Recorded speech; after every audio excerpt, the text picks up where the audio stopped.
Belum lama dilantik menjadi Menteri Perdagangan, Zulkifli Hasan sudah ditegur Presiden Joko Widodo agar fokus bekerja, khususnya menurunkan harga minyak goreng. Ultimatum Jokowi dilontarkan menyusul kontroversi di media sosial terkait video Zulkifli yang tengah membagikan minyak goreng gratis sekaligus mempromosikan anaknya. Putri Zulya Safitri dipilih saat pemilu mendatang. Jokowi meminta Zulhas sapaan akrab Zulkifli untuk fokus mengurus persoalan harga minyak goreng agar bisa turun ke harga Rp14.000 per liter. Bahkan dirinya pun ikut memantau langsung ke pasar terkait kemelut harga minyak goreng. Sebelumnya Zulhas bersama putrinya hadir dalam suatu acara. Dalam interaktif bersama masyarakat yang mayoritas ibu-ibu, Zulhas mengatakan bahwa masyarakat bisa mendapatkan minyak kita 2 liter secara gratis asalkan memilih anaknya dalam pemilu.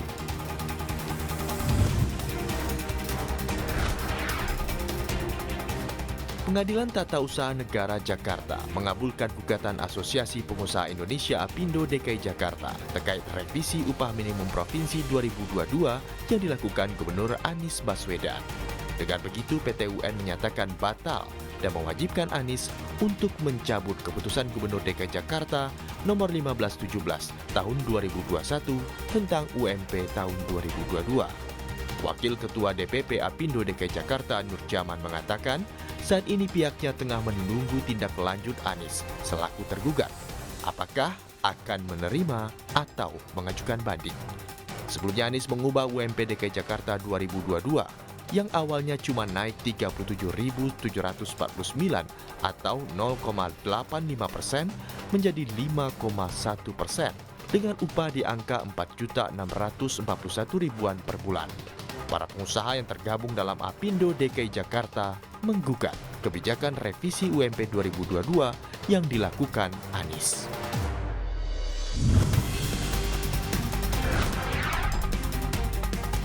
Kementerian Energi dan Sumber Daya Mineral mencatat terdapat lebih dari 2.700 lokasi pertambangan tanpa izin atau peti yang tersebar di Indonesia.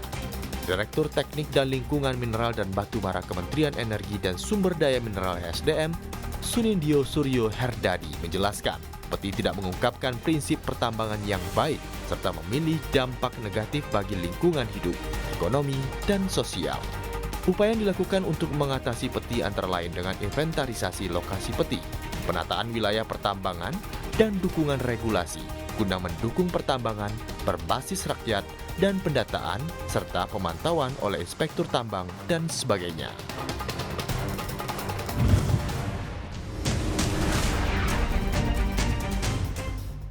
PBB memprediksi banyak negara berkembang yang akan menyusul krisis ekonomi yang dialami Sri Lanka hingga bangkrut. Dalam laporan terbarunya, PBB menyebut 2 negara berkembang dari Asia Tenggara akan menyusul Sri Lanka karena utang. Laporan krisis respon grup PBB menyebut negara tersebut adalah Laos dan Myanmar.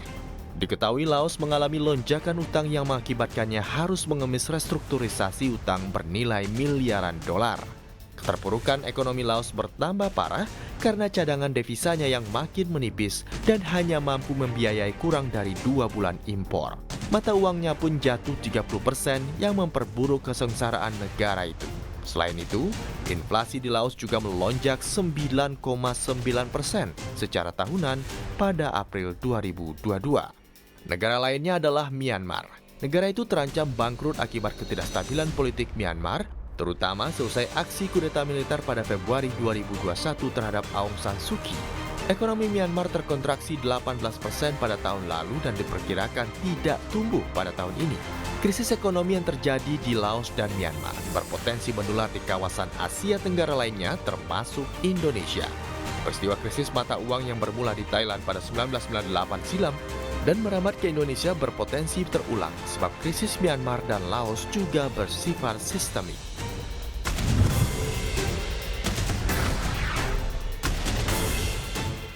Pipa Nord Stream 1 yang mengalirkan gas dari Rusia ke Eropa berhenti mulai Senin 11 Juli 2022.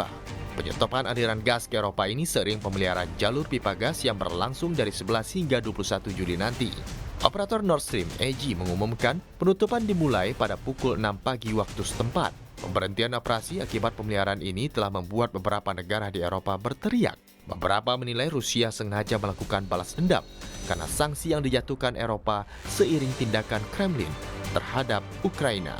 Bahkan Perdana Menteri Italia Mario Draghi bersama Jerman meyakini Rusia telah berbohong mengenai hal ini. Pemeliharaan juga diyakini akan berlangsung bahkan di luar waktu yang ditentukan.